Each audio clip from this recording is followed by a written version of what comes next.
Media మిత్రులారా, ఇవాళ శాసన మండలిలో ఫైనాన్స్ మినిస్టర్ గారు శాసన మండలి ద్వారా రాష్ట్ర ప్రజానీకాన్ని తప్పుదోవ పట్టించే విధంగా సమాధానాలు చెప్పడం జరిగింది. మేము అడిగినటువంటి ప్రశ్నలకి సూటిగా సమాధానం చెప్పలేక దాటవేసే ధోరణిని ఫైనాన్స్ మినిస్టర్ గారు అవలంబించడం చాలా చాలా దురదృష్టకరమైనటువంటి అంశం. కూటమి సర్కార్ ఎన్నికల్లో చాలా స్పష్టంగా సంపద సృష్టించి జగన్మోహన్ రెడ్డి గారు ఇస్తున్నటువంటి సంక్షేమ పథకాలకి మిన్నగా సంక్షేమ పథకాలు ఇస్తాం, అభివృద్ధి కార్యక్రమాలు చేస్తామని రాష్ట్రంలో మారుమూల ప్రాంతాలు కూడా తిరిగి రాష్ట్ర ప్రజానీకానికి సాధ్యం కాని అమలు కాని హామీలు ఇచ్చి ప్రభుత్వం అధికారంలోకి వచ్చింది. కానీ ఎక్కడ ఈ ప్రభుత్వం సంపద సృష్టించింది? సంపద సృష్టించకపోగా అప్పులు విపరీతంగా చేసి రాష్ట్ర ఖజానాని సంక్షోభంలో తీసుకువెళ్లే పరిస్థితి ఇవాళ రాష్ట్ర ప్రభుత్వానికి వచ్చింది. ఈ 15 నెలల్లో భారతదేశంలో ఏ రాష్ట్రంలో కూడా చేయని విధంగా, బహుశా స్వతంత్రం ఇచ్చిన తర్వాత ఇంత పెద్ద స్థాయిలో ఏ రాష్ట్ర ప్రభుత్వం 15 నెలల కాలంలో 2,09,085 కోట్ల రూపాయలు అప్పు చేయడం అనేది సిగ్గుచేటని కూడా ఈ సందర్భంగా మీకు మనవి చేస్తున్నా. ఇంత పెద్ద స్థాయిలో ఏ రాష్ట్ర ప్రభుత్వం కూడా అప్పులు చేయలే. దీన్ని బట్టి చూస్తే సగటున నెలకి 13,399 కోట్లు 9 కోట్లు నెలకి అప్పు చేస్తుంది. రోజుకి 449 కోట్ల అప్పు. అలాగే గంటకు 18,73,00,000 రూపాయలు అప్పు చేస్తుంది.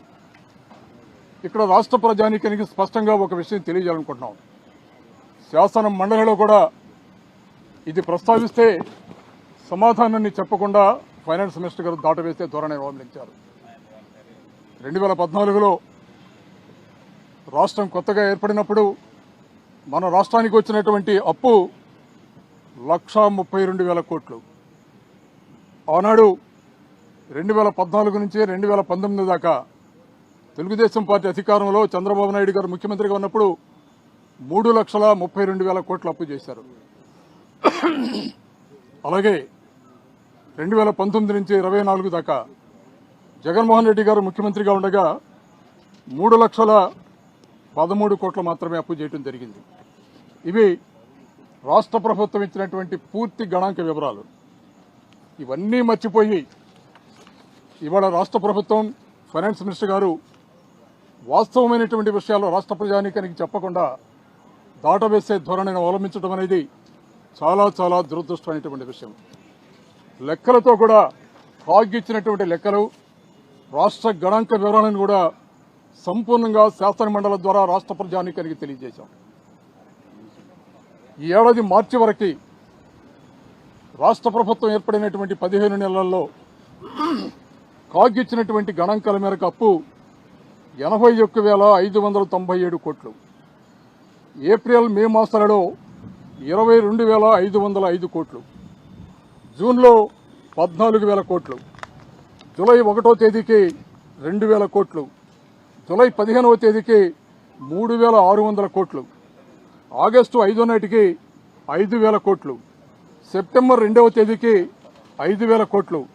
మొత్తం కలిపి 1,33,720 కోట్లు బడ్జెట్ అప్పులు స్పష్టంగా చేసినట్టు గణాంకాలు వివరిస్తున్నాయి. అలాగే బడ్జెట్ ఇతర అప్పులు పౌర సరఫరాల సంస్థ ద్వారా 2,000 కోట్లు అప్పు చేశారు. మార్కెట్ ద్వారా 7,700 కోట్లు అప్పు చేయడం జరిగింది. ఏపీ ఐఐసి ద్వారా 1,000 కోట్లు అప్పు చేశారు. ఏపీ ఎండిసి ద్వారా సంబంధం లేకపోయినా కూడా ఏపీఎండిసి ఆస్తులను తాకట్టు పెట్టి ప్రైవేటు వ్యక్తులకి దాదాపు 9,000 కోట్ల రూపాయలు అప్పు చేయడం జరిగింది. అలాగే పవర్ ఫైనాన్స్ కార్పొరేషన్ ఏపీ ద్వారా 710 కోట్లు.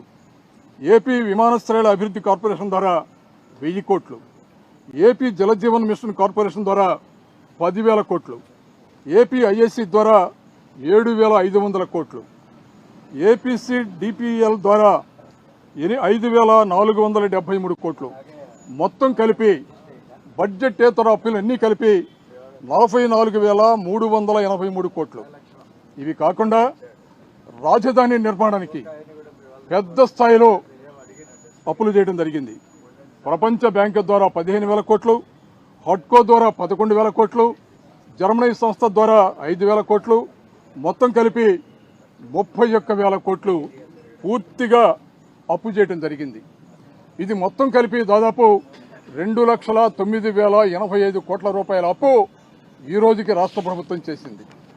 కానీ ఫైనాన్స్ మినిస్టర్ గారు శాసనమండలి ద్వారా రాష్ట్ర ప్రజానీకానికి వారు చెప్పినటువంటి మాట, ఇప్పటిదాకా ఈ 15 నెలల కాలంలో ప్రతిపాదించినటువంటి అప్పులు మొత్తం కూడా 80,000 కోట్లు మాత్రమే అని చెప్పడం అనేది ఎంత అబద్ధాలు, సత్యదూరమైనటువంటి విషయాలు ఫైనాన్స్ మినిస్టర్ గారు చేస్తున్నారో అందరూ అర్థం చేసుకోవాల్సినని మీడియా ద్వారా మనవి చేస్తున్నాం. వారు అది కాకుండా ఇంకో మాట కూడా మాట్లాడారు. రాష్ట్ర ప్రభుత్వం 15 నెలల్లో కేవలం 30,305 కోట్లు మాత్రమే అప్పు చేసిందని వారు మాట్లాడటం అనేది ఎంత దురదృష్టమైనటువంటి సంఘటన చూడవలసిందిగా మనవి చేస్తున్నాను. అలాగే రాజధాని నిర్మాణంలో 31,000 కోట్లు మాత్రమే అప్పు చేశాము అని మాట్లాడుతూ, రెండో వైపు ముఖ్యమంత్రి చంద్రబాబు నాయుడు గారు మాట్లాడుతూ విచిత్రమైనటువంటి మాటలు మాట్లాడుతున్నారు. మీరు చేస్తుంది రాజధాని నిర్మాణమా లేకపోతే అమరావతి నగర నిర్మాణమా? రాష్ట్ర ప్రజానీకానికి స్పష్టంగా తెలియజేయవలసినటువంటి బాధ్యత ఉంది.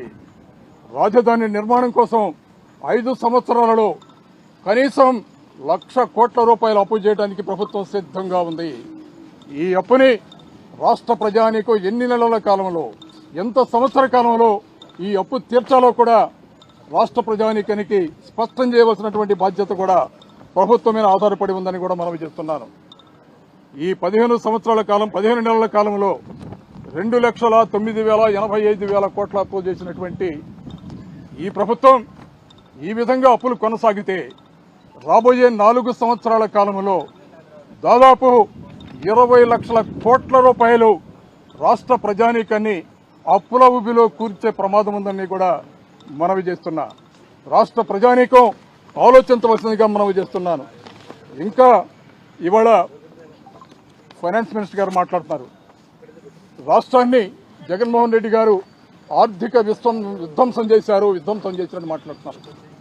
ఎవరు విధ్వంసం చేసింది? భారతదేశ చరిత్రలో 15 నెలల కాలంలో 2,10,000 కోట్ల రూపాయలు అప్పు చేసింది ఎవరు? జగన్మోహన్ రెడ్డి గారి ప్రభుత్వమా లేదా ఇవాళ కూటమి ప్రభుత్వంలో అధికారంలో ఉన్నటువంటి చంద్రబాబు నాయుడు గారి ప్రభుత్వమా? ఇవాళ మాట్లాడుతున్నాం. అప్పుల వార్షిక వృద్ధి రేటు 22.63% నమోదైంది ఇవాళ. కానీ జగన్మోహన్ రెడ్డి గారి హయాంలో ఆ అప్పులు 3.90 లక్షల కోట్ల నుంచి 7.2 లక్షల కోట్లకు చేరాయి. అంటే అప్పుల వార్షిక వృద్ధి రేటు 13.57% మాత్రమే. ఈ లెక్కలు కనుక చూస్తే ఎవరు ఆర్థిక విధ్వంసకారుడని ఆలోచించవలసిందిగా రాష్ట్ర ప్రజానీకాన్ని మనం చేస్తున్నాం. ఫైనాన్స్ మినిస్టర్ గారు మిమ్మల్ని కోరుతున్నాం, రాష్ట్ర ప్రజానీకాన్ని శాసన మండలి స్థాయి ద్వారా దృష్టి మళ్లించే కార్యక్రమాన్ని చేయకండి. వాస్తవాలు రాష్ట్ర ప్రజానీకానికి తెలియజేయండి.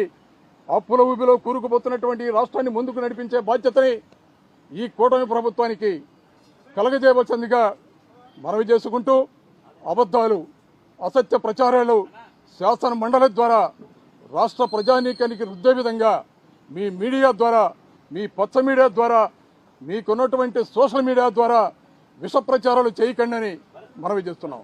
Thank you very much.